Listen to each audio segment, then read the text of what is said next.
प्रेमचंद के फटे जूते। प्रेमचंद का एक चित्र मेरे सामने है।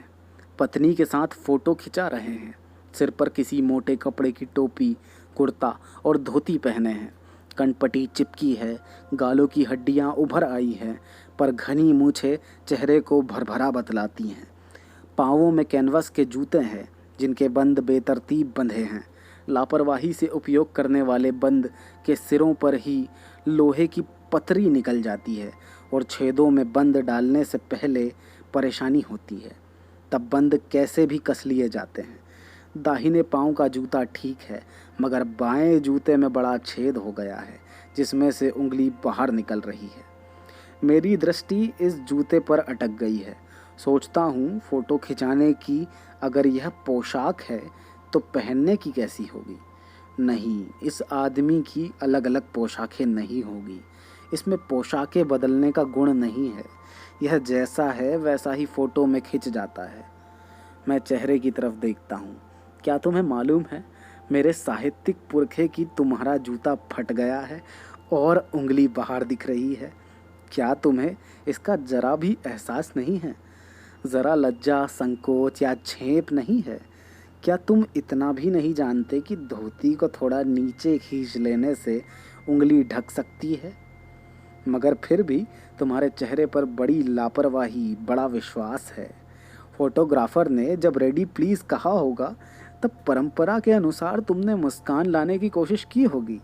दर्द के गहरे कुएं के तेल में कहीं पड़ी मुस्कान को धीरे धीरे खींचकर अपने ऊपर निकाल रहे होगे कि बीच में ही क्लिक करके फोटोग्राफर ने थैंक यू कह दिया होगा।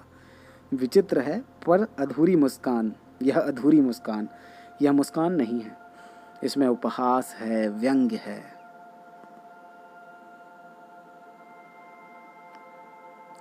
यह कैसा आदमी है जो खुद तो फटे जूते पहने फोटो खिंचा रहा है, पर किसी पर हंस भी रहा है।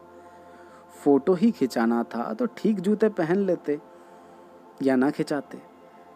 फोटो न खिंचाने से क्या बिगड़ता था? शायद पत्नी का आग्रह रहा हो और तुम अच्छा चल भाई कहकर बैठ गए होगे। मगर यह कितनी बड़ी ट्रेजेडी है कि आदमी के पास फ़ोटो खिंचाने को भी जूता ना हो। मैं तुम्हारी यह फ़ोटो देखते देखते तुम्हारे क्लैश को अपने भीतर महसूस करके जैसे रो पड़ना चाहता हूँ, मगर तुम्हारी आँखों का यह तीखा दर्द भरा व्यंग मुझे एकदम रोक देता है। तुम फ़ोटो को महत्व नहीं समझते, फ़ोटो का महत्व नहीं समझते। समझते होते तो किसी से फ़ोटो खिंचाने के लिए जूते मांग लेते। लोग तो मांगे कि कोट से वर दिखाई करते हैं और मांगे कि मोटर से बारात निकालते हैं। फ़ोटो खिंचाने के लिए तो बीवी तक मांग ली जाती है। तुमसे जूते ही नहीं मांगते बने। तुम फ़ोटो का महत्व नहीं जानते। लोग तो इत्र चुपड़ कर फ़ोटो खिंचाते हैं जिससे फ़ोटो में खुशबू आ जाए। गंदे से गंदे आदमी की फ़ोटो भी खुशबू देती है। टोपी 8 आने में मिल जाती है और जूते उस ज़माने में भी 5 रुपए से कम में क्या मिलते होंगे। जूता हमेशा टोपी से कीमती रहा है। अब तो जूते की कीमत और बढ़ गई है और एक जूते पर 2500 टोपियाँ न्यौछावर होती है।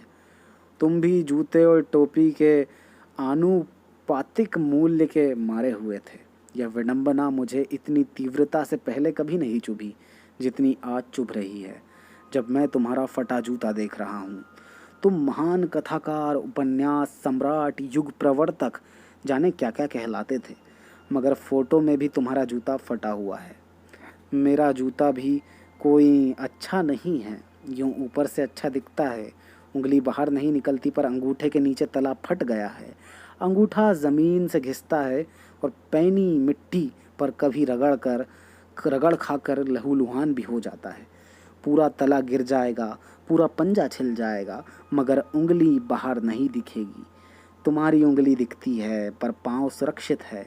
मेरी उंगली ढकी है पर पंजा नीचे घिस रहा है। तुम पर्दे का महत्व ही नहीं जानते। हम पर्दे पर कुर्बान हो रहे हैं। तुम फटा जूता बड़े ठाठ से पहने हो, मैं इसे नहीं पहन सकता। फ़ोटो तो ज़िंदगी भर इस तरह नहीं खिंचाऊँ, चाहे कोई जीवनी बिना फ़ोटो के ही छाप दे। तुम्हारी यह व्यंग्य मुस्कान मेरे हौसले पस्त कर देती है। क्या मतलब है इसका? कौन सी मुस्कान है ये? क्या होरी का गोदान हो गया? क्या पूस की रात में नीलगाय हल्कू का खेत चर गई? क्या सुजान भगत का लड़का मर गया क्योंकि डॉक्टर क्लब छोड़कर नहीं आ सकते? नहीं, मुझे लगता है माधव औरत के कफन के चंदे की शराब पी गया, वही मुसलमान मालूम होती है। मैं तुम्हारा जूता फिर देखता हूँ, कैसे फट गया यह। मेरी जनता के लेखक क्या बहुत चक्कर काटते रहे? क्या बनिए के तगादे से बचने के लिए मील 2 मील का चक्कर लगाकर घर लौटते रहे? चक्कर लगाने से जूता फटता नहीं है, घिस जाता है। कुंभन दास का जूता भी फतेहपुर सिकरी जाने आने में घिस गया था। उसे बड़ा पछतावा हुआ। उसने कहा, आवत जात पन्हैया घिस गई, बीसर गयो हरिनाम। और ऐसे बुलाकर देने वालों के लिए कहा था, जिनके देखे दुख उपजत हैं, तिनको करबो परई सलाम। चलने से जूता घिसता है, फटता नहीं। तुम्हारा जूता कैसे फट गया? मुझे लगता है तुम किसी सख्त चीज़ को ठोकर मारते रहे हो।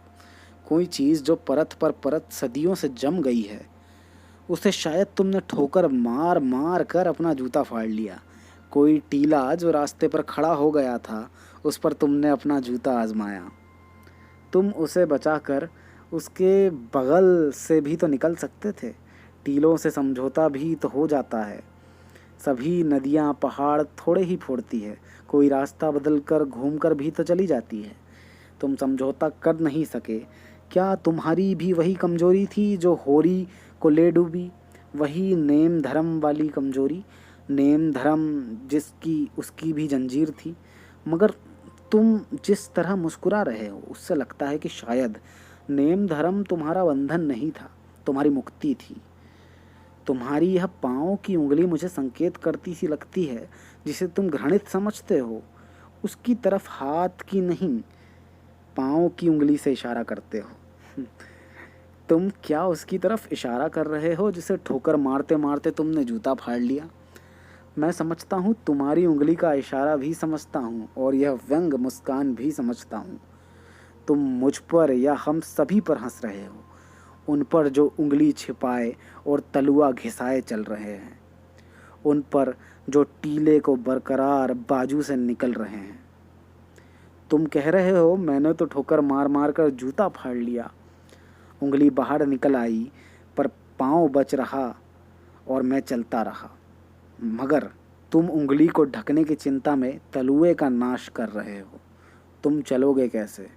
मैं समझता हूँ, मैं तुम्हारे फटे जूते की बात समझता हूँ, उंगली का इशारा समझता हूँ, तुम्हारी व्यंग मुस्कान समझता हूँ।